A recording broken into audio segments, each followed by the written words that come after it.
On January 11th, 1944, the sky over central Germany looked like it was tearing apart. Contrails twisted into white knots. Cannon flashes punched through the clouds. In three formations of American B-17 flying fortresses lumbered toward their target at Oschersleben. They were alone, exposed, and minutes from disaster. Then the Luftwaffe arrived. First a dozen fighters, then 24, then more, diving from above in waves, slicing through the bomber stream with surgical precision. German ground controllers had thrown everything they had at the incoming formation. To them, the massive American strike was a prize too big to ignore.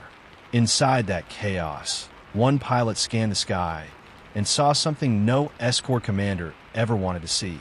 He was the only one left. Major James Howell Howard, commanding officer of the 356 Fighter Squadron, found himself separated from his scattered wingmen, his radio jammed with conflicting calls, and 60 German fighters converging on the bombers he was sworn to protect. Every doctrine said the same thing. If isolated, disengage. A lone fighter cannot defend bombers against a massed enemy attack. Regroup. Preserve aircraft. Preserve pilots. Howard didn't disengage.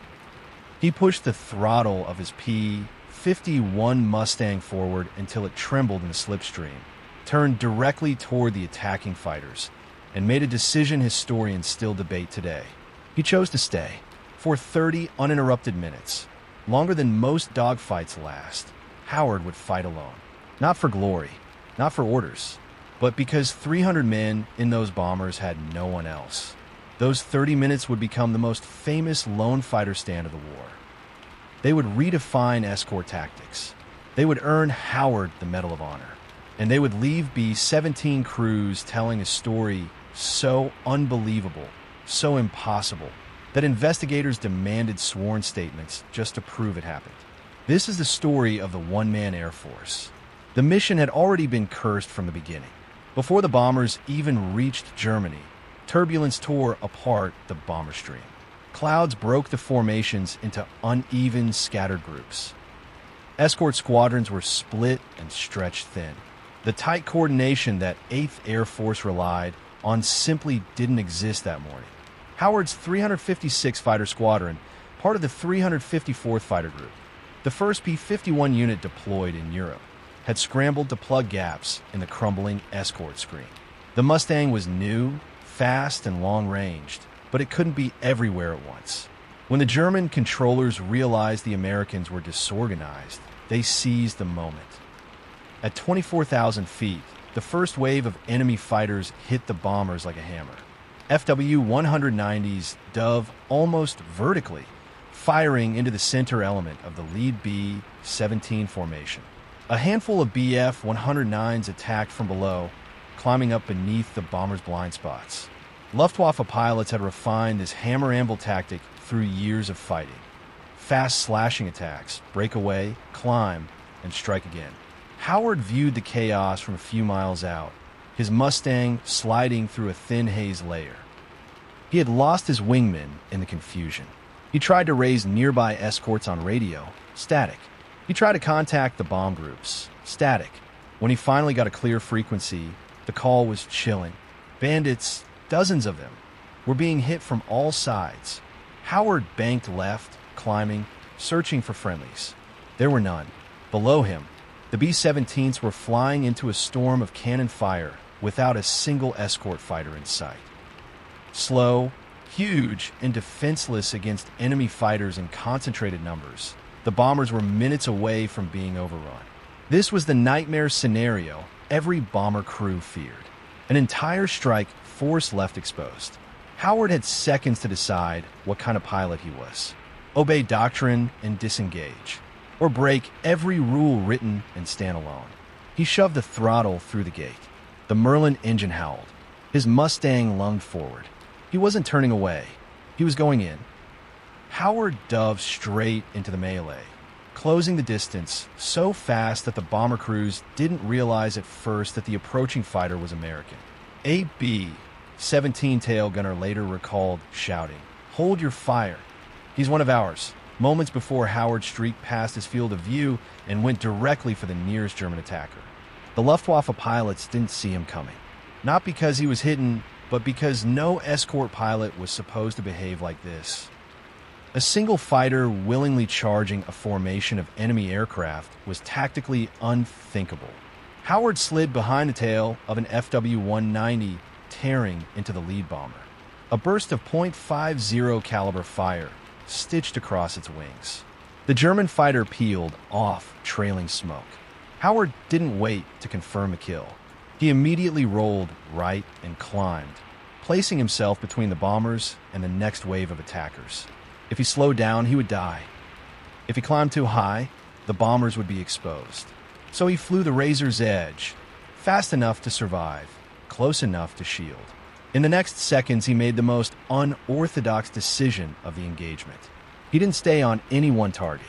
Instead, he kept forcing attacks to break off. One BF-109 lining up on a bomber's flank suddenly found a Mustang appearing off its nose. It broke away. Another FW-190 diving in from above saw Howard climbing directly toward it. Suicide for most pilots. That one broke away too. Howard wasn't fighting to score kills. He was fighting to disrupt momentum, the one thing the Luftwaffe relied on in mass attacks. Within minutes, B-17 crews saw something nearly impossible to believe. One P-51 Mustang making repeated head-on passes at entire elements of enemy fighters, each time scattering them like birds startled from field. A waist gunner from the 389th Bomb Group later wrote, "That guy didn't just protect us. He owned the sky." Howard's fuel gauge dipped. His ammo belts ran lower with every burst. But the bomber stream was stabilizing because of one man. Still, the Germans weren't finished. They were regrouping. They were angry. And they were coming back in force. Howard tightened his harness, rolled inverted, and prepared for the next wave. For a brief moment, the sky grew eerily quiet. Bomber crews later said it felt like the pause between thunderclaps. Unnatural, loaded, wrong. The Luftwaffe attack had been disrupted, not defeated. And German tactics were brutally efficient. Strike, break, climb, regroup, strike again. Howard knew what was coming. As he trimmed his Mustang for another climb, he spotted them. A fresh swarm of FW-190s forming up at his 2 o'clock, sunlight flashing off their canopies as they wheeled into position. They were reorganizing for a coordinated attack run, and Howard was still completely alone. His ammunition was half gone. His fuel was dropping fast. His radio was unreliable. Yet the bombers below him still had miles of enemy airspace to cross, and their defensive guns couldn't stop an organized, multi-element fighter assault. They needed an escort, any escort, even one man acting far outside standard doctrine. Howard repositioned himself above the lead bomber formation. It was a display of pure audacity. He was advertising his position, daring the Germans to come for him first. They accepted the invitation. 3 FW-190s broke formation and dove straight at him. Howard pulled into a climbing turn, forcing a one-on-one engagement instead of a synchronized attack. His P-51 snapped around faster than the Germans expected, and he fired a controlled burst that shredded the tail of the lead fighter. The other two overshot. Howard chased the second, firing a quick, economical burst. It spiraled away, trailing fuel. No time to finish it. A warning flash in his canopy. Another element of 190s dropping in from above. Howard dove through the bomber formation itself, weaving between the B-17s at terrifyingly close range. Bombardiers watched in shock as a Mustang corkscrewed past their nose cones with German fighters on its tail. The Luftwaffe pilots hesitated. They'd been trained never to follow a fighter through a bomber box. Too many guns, too many angles. Howard used the moment. He climbed back into open sky and came down hard on the nearest attacker. The 190 broke away, then another and another. B-17 crews realized something astonishing. Howard wasn't just disrupting attacks. He was dictating the entire rhythm of the battle. But it wasn't over. A third wave was forming, and now the Germans knew exactly who the real threat was. Section 5 ready. Say continue. By now, The bomber crews understood what was happening. This wasn't improvisation. This wasn't luck. This was a deliberate stand by a single pilot who refused to leave them. Every time a new group of German fighters moved to attack, Howard positioned himself exactly where they didn't want him. High, fast, unpredictable. He made himself the center of attention, forcing the Luftwaffe to deal with him before they could reach the bombers. To AB, 17 tail gunner, it looked like madness. To an experienced fighter pilot, it was controlled aggression at its highest level.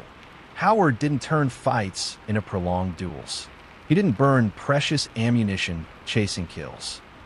He made short, violent attacks, then repositioned instantly, always between the enemy and the bombers.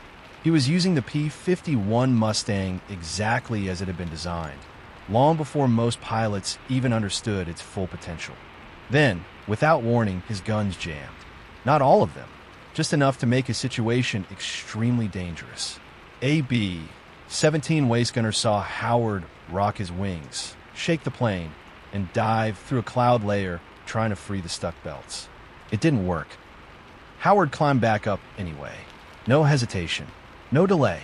Even with limited weapons, he placed himself in front of the next approaching wave of fighters. To the Luftwaffe pilots watching him come straight at them, it must have looked insane. Why would a lone P-51 with half its guns malfunctioning and almost no support still charge an entire German formation head-on? Because the alternative was worse. Without him, the bombers would be slaughtered. As Howard made another aggressive pass, two Bf-109s broke away from their attack run and tried to corner him. Howard climbed vertically, stalled them out, then rolled back toward the bombers, right through a curtain of tracer fire for both sides. AB, 17 radio operator, described it like this. He fought like he had a dozen Mustangs behind him, but it was just one man. Below, the bomber formation steadied. Their defensive boxes tightened. The Germans, frustrated and increasingly disorganized, were being denied their momentum again. But Howard's fuel was now dangerously low. His ammunition was nearly gone. His guns were still unreliable. Yet he stayed, because the bombers weren't clear of danger. Not yet. The B-17 crews had been fighting their own battle, plugging fuel leaks, tending wounded gunners, and trying to keep damaged aircraft in formation. But gradually, something remarkable became clear. They were no longer under sustained attack. The sky was still hostile, but the rhythm of the battle had changed. The precise, punishing German attack cycles had broken apart. Instead of coordinated slashing runs, the Luftwaffe fighters were now making scattered, hesitant approaches, and most ended the moment Howard appeared in their path. From the cockpit of Little Chicken, one of the lead B-17s, the pilot saw Howard once again diving into a group of 109s forming up for a flank attack. He slammed the intercom button and shouted to his crew, "He's still up here. He's still fighting for us." That realization began spreading bomber to bomber, ship to ship. Every crew in all three formations saw the same thing. One P-51 Mustang moving with the fury of a full squadron. Some gunners started counting his passes. Others were yelling encouragement over their intercoms, as if their voices could somehow reach him. Howard had been alone for nearly 20 minutes now, an eternity in air combat. His ammunition was almost completely gone. His guns were misfiring unpredictably. His fuel gauge was sinking into the red. Yet every time a German fighter attempted to line up on a bomber, Howard appeared again.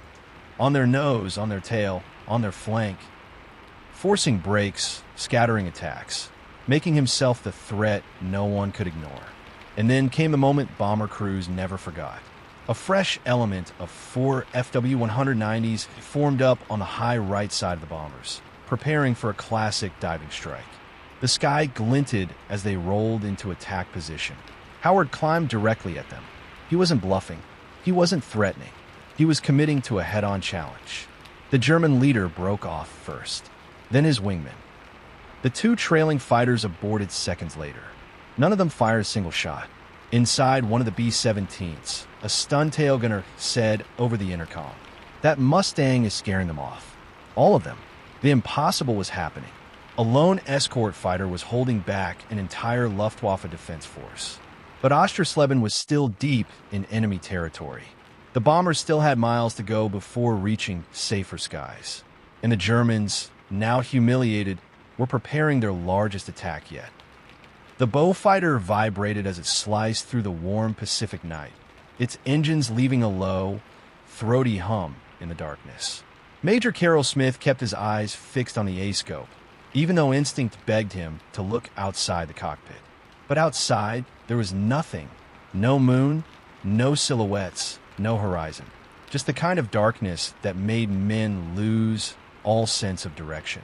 Contact. Bearing 080. Range. Closing fast. The radar operator murmured, tightening his grip on the headphones. Smith adjusted throttle and attitude in a single fluid movement. He trusted the man behind him. But more than that, he trusted the machine between them. Radar wasn't perfect. It jittered, flickered, sometimes lied. But tonight, it was their only window into the world. The blip reappeared on the screen. Then another. Then a third. A formation. Bombers, Smith said quietly. 3, maybe 4. Same ingress path as last week. He remembered that night clear as daylight. The sudden explosions ripping across the airfield. The fires that took hours to put out, the medics running through smoke that tasted like molten rubber. Smith had sworn that would never happen again. Not while he had a functioning radar set and 2 engines that could still climb. The operator leaned forward, tuning the gain as the blips steadied. They're flying tight, he said. Probably think darkness keeps them safe. Smith almost smiled. They're not wrong. Just not safe enough. He banked left, the Beaufighter shuddering as it bit into the turn. The radar screen smeared briefly, the blips smudging before snapping back into clarity. The operator hissed through his teeth. He hated losing lock even for an instant. There they are, Smith said. Hold them. The gap closed rapidly. Smith steadied his breathing. In daylight, he would see tails, insignias, maybe even windows. At night, in this unnatural black, all he saw was a trembling green echo on a glass tube. Yet somehow that was enough. He dipped the nose slightly, matching the bomber's projected altitude. The operator called out corrections, tiny course adjustments, half-degree shifts. Range, 1,200 yards. Smith flipped the master arm. The guns powered up with a heavy electrical buzz, the whole airframe seeming to grow tense. Steady, the operator whispered. Smith didn't blink. Range, 900. A thin bead of sweat rolled down Smith's cheek, but his hands were still. 700. Smith eased the trigger. The cannons lit up the night in brief, violent flashes, white bursts of artificial daylight that vanished instantly, swallowed by the sky. He didn't need to see his target. Radar had already shown him exactly where to aim. A blip vanished. Completely. We got one, the operator breathed. Another blip flickered, hesitated, then broke formation, falling off the scope like a stone thrown into a lake. They're scattering, Smith said. Good. That's what fear looks like on radar. Now the sky was chaos, invisible chaos, except for the tiny glowing arcs on the A-scope. Smith chased the formation through pitch black, each maneuver guided by a signal no wider than a fingernail. Then suddenly, the screen cleared. The blips were retreating fast. Smith exhaled. He had broken their run.